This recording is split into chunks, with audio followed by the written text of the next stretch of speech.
सोमवार का दिन शंकर भगवान को समर्पित होता है। आज के दिन भक्त भोलेनाथ को प्रसन्न करने के लिए विशेष पूजा अर्चना करते हैं। कुछ लोग आज के दिन व्रत भी रखते। सोमवार व्रत की विधि नारद पुराण के अनुसार सोमवार व्रत में व्यक्ति को प्रातः स्नान करके शिव जी को जल और बेल पत्र चढ़ाना चाहिए तथा शिवगौरी की पूजा करनी।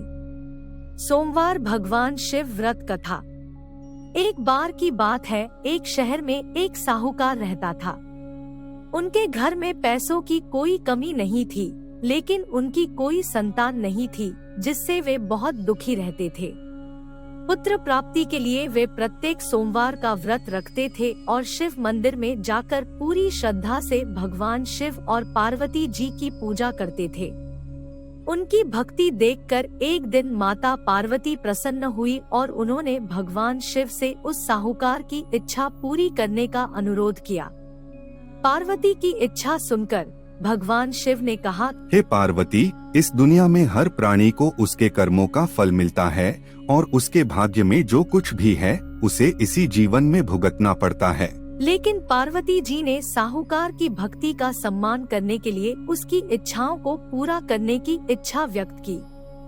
माता पार्वती के अनुरोध पर शिव ने साहूकार को पुत्र प्राप्त करने का वरदान दिया, लेकिन साथ ही यह भी कहा कि उसके बच्चे की उम्र केवल 12 वर्ष होगी।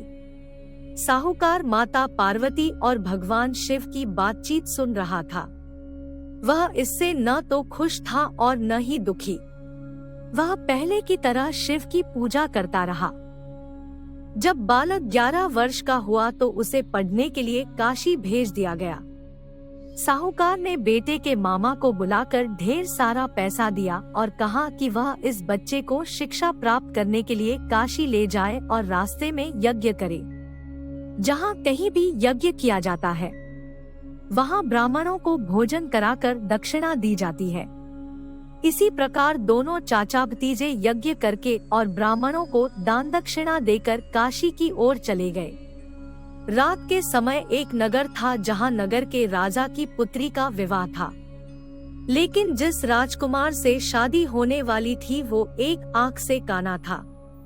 राजकुमार के पिता ने इस तथ्य को छिपाने की एक योजना के बारे में सोचा कि साहूकार के बेटे को दूल्हा बनाकर राजकुमारी से शादी करा दी जाए।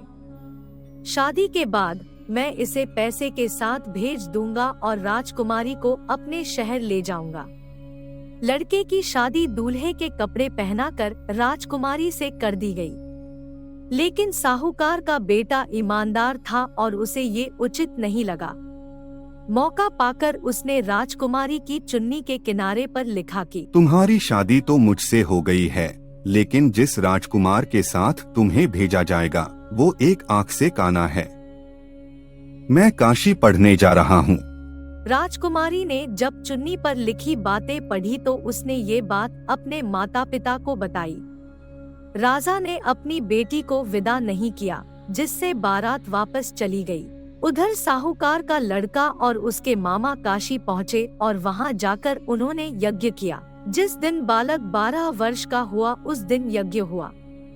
लड़के ने अपने मामा से कहा कि मेरी तबीयत ठीक नहीं है। मामा ने कहा कि तुम अंदर जाकर सो जाओ। शिव के वरदान के अनुसार थोड़े ही समय में उस बालक के प्राण निकल गए। मृत भतीजे को देख उसके मामा विलाप करने लगे। संयोग से शिव और माता पार्वती उसी समय वहां से जा रहे थे। पार्वती ने भगवान से कहा, स्वामी, मैं इसके रोने की आवाज को सहन नहीं कर पा रही। आपको इस व्यक्ति की पीड़ा को दूर करना चाहिए।